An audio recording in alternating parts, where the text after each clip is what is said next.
রাজৌদি,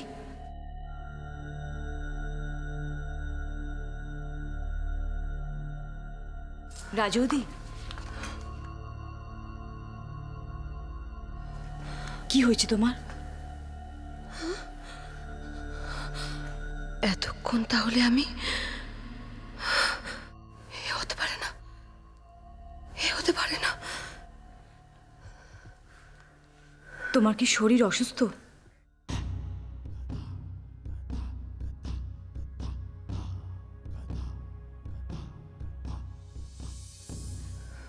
বুঝেছি, বৌরানীর এই সিদ্ধান্ত তুমি ঠিক মতো মেনে নিতে পারছো না, তাই না?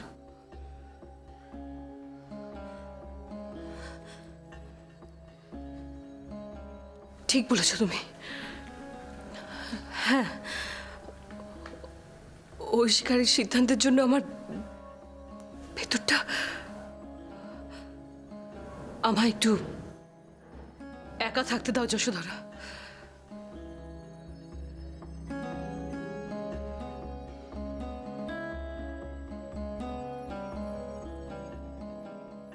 পুরোটাই তাহলে স্বপ্ন? ঐশিকা এখনো জীবিত?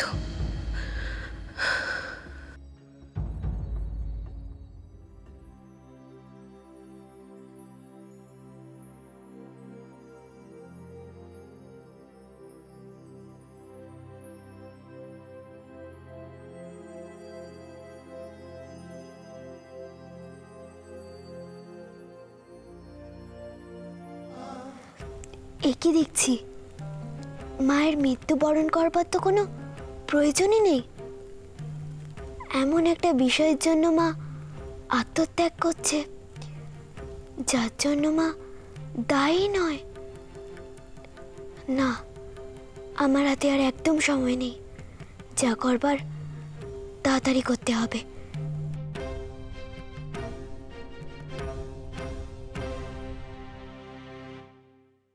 জয় মহারানী জয়! জয় মহারানী জয়! জয় মহারানী জয়! জয় মহারানী জয়! জয় মহারানী জয়! জয় মহারানী জয়!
কোথায় তুমি?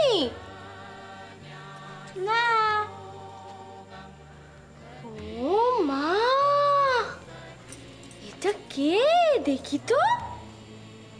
এটা তো একটা পরী। তোমাদের এরকম হাসি মুখে আমি সব সময় দেখতে চাই। তোমাদের দুঃখ আমি কখনো আসতে দেব না।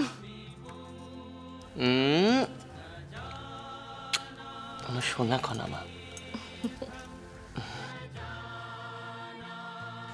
মা, মা!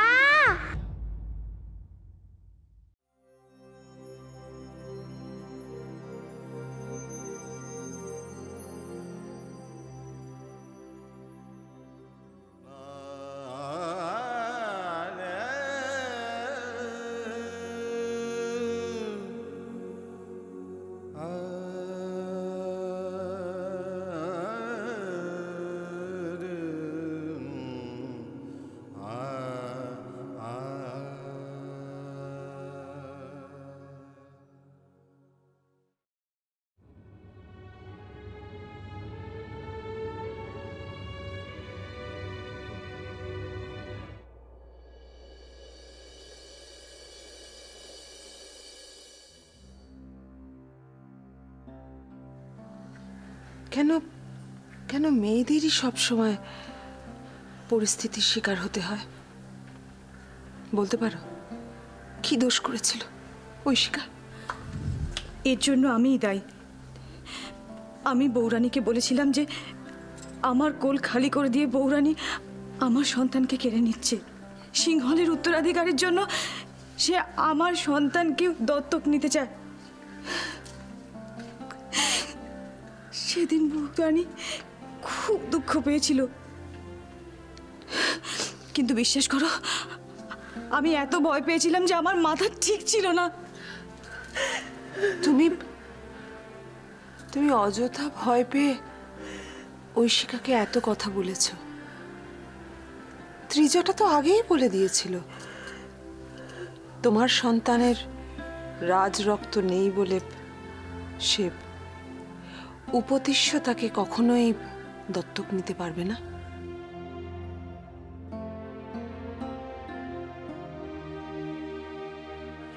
রাজিবা,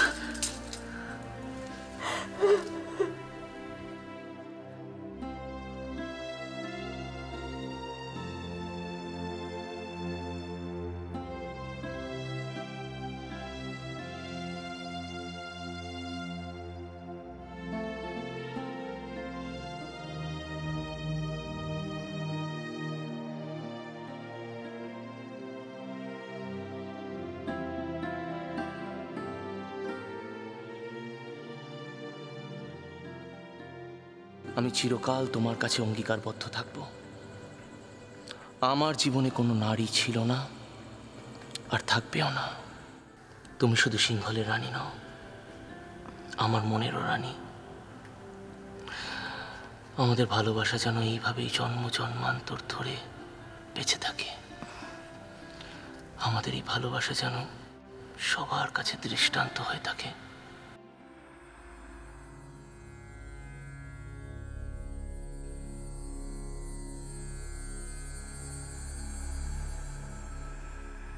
এ তুমি কি করলে ঐশিকা?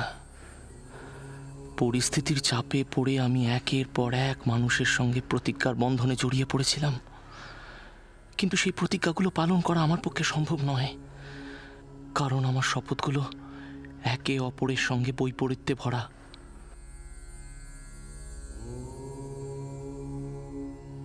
তোমার এই সিদ্ধান্ত আমাকে রক্ষা করলো সব রকম দ্বিধা দ্বন্দ্ব থেকে। নিজের মৃত্যু দিয়ে তুমি আমার মর্যাদা রক্ষা করলে।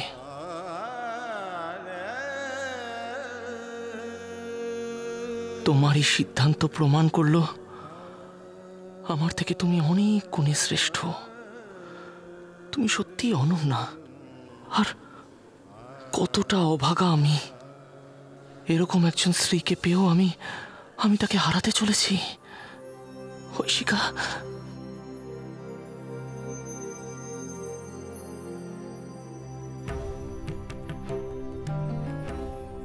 আমার মাকে বাঁচাতেই হবে, আর আমি সময় পাবো না। আমাকে এখনই যেতে হবে মায়ের কাছে।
সত্যি এমন দৃশ্য দেখতে পাওয়া সৌভাগ্যের বিষয়।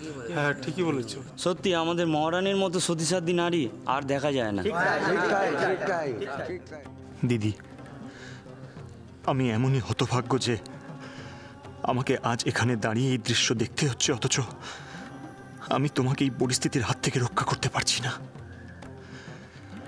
কিন্তু তোমার এই পবিত্র চিতার সামনে দাঁড়িয়ে আমি শপথ নিচ্ছি, খনাকে আমি প্রাণ দিয়ে রক্ষা করব। তাকে যেন ভবিষ্যতে কখনো এই অগ্নি পরীক্ষা না দিতে হয়, তা আমি দেখব। তার জন্য আমি সবকিছুর সঙ্গে লড়তে রাজি আছি। প্রয়োজনে আমি এই সমাজের বিরুদ্ধে গিয়ে দাঁড়াবো। পুরুষরা বীর ও যোদ্ধার জাতি, নানা প্রয়োজনে তাদের যুদ্ধ করতে হয়। কিন্তু নারী, তারা তো স্নেহ, মমতা, মাতৃত্বে পরিপূর্ণ, ফুলের মতো কোমল। পুরুষের যুদ্ধের পরিণতি হিসেবে একজন নারীকেই শিকার হতে হবে? না না না না, এ আমি সমর্থন করি না।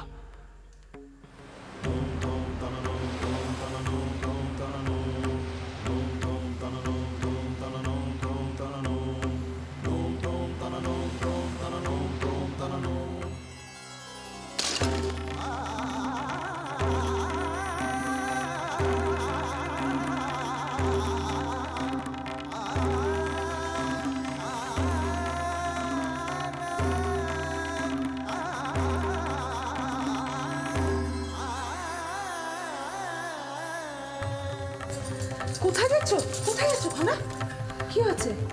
হ্যাঁ রাজিমা, আমাকে যেতে দাও, নইলে দেরি হয়ে যাবে। কোথায় কোথায় যাচ্ছ? কোথায়? মায়ের কাছে। কি? মার কাছে মানে?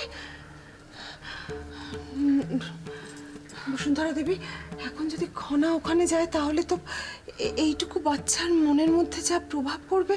না রাজিমা, আমি যদি এখন না যাই তাহলে মাকে বাঁচাতে পারবো না। খনা, খনা শোনো, তোমার মাকে বাঁচাবে মানে তুমি তুমি তো এখন খুব ছোট মা, তুমি সবটা বুঝতে পারবে না। তুমি বড় হলে হয়তো না, আমি বাবার জন্মকুণ্ডলী গণনা করে দেখেছি, তাতে বাবার কোনো পুত্র যোগ নেই। কি? পুত্র যোগ নেই?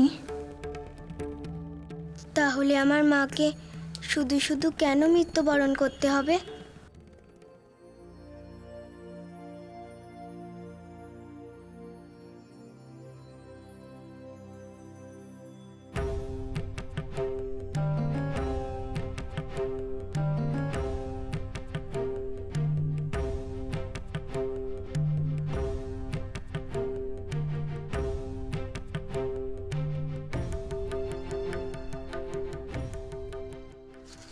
কিন্তু খনা, তুমি এত কিছু কি করে জানলে? রাজিমা, আমি তোমাকে সব বলবো পরে, কিন্তু এখন আমাকে যেতে দাও। আমার মনে হয় খনার কথাটা এখন শোনা উচিত আমাদের।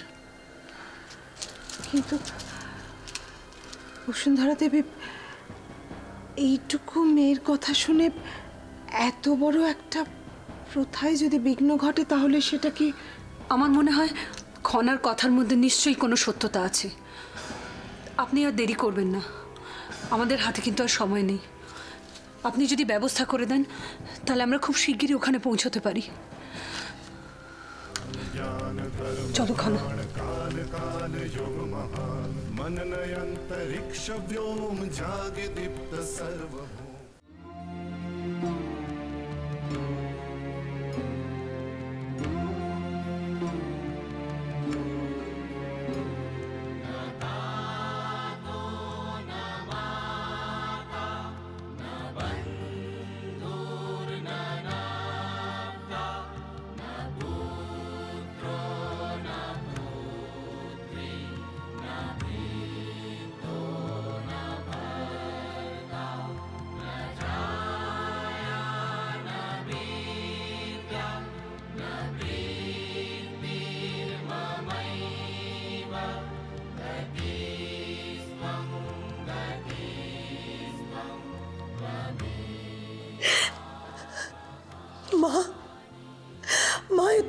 অন্যায় বিচার মা, কি অন্যায় বিচার! তুমি ওই শিখাকে ওরকম একটা নিষ্পাপ পবিত্র মেয়েকে তুমি নিয়ে নিও না মা, নিও না। সিংহলের স্বার্থেই হোক আর যাই হোক, আমি তোমার কাছে ওই শিখার প্রাণ ভিক্ষা চাইছি মা। ওকে তুমি কেড়ে নিও না মা।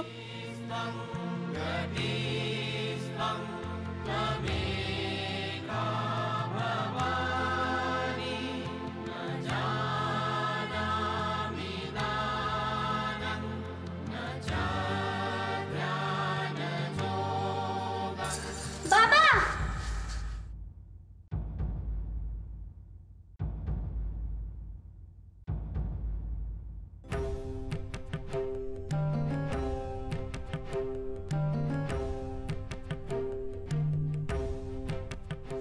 না বাবা না, এসব করার আর কোনো প্রয়োজন নেই।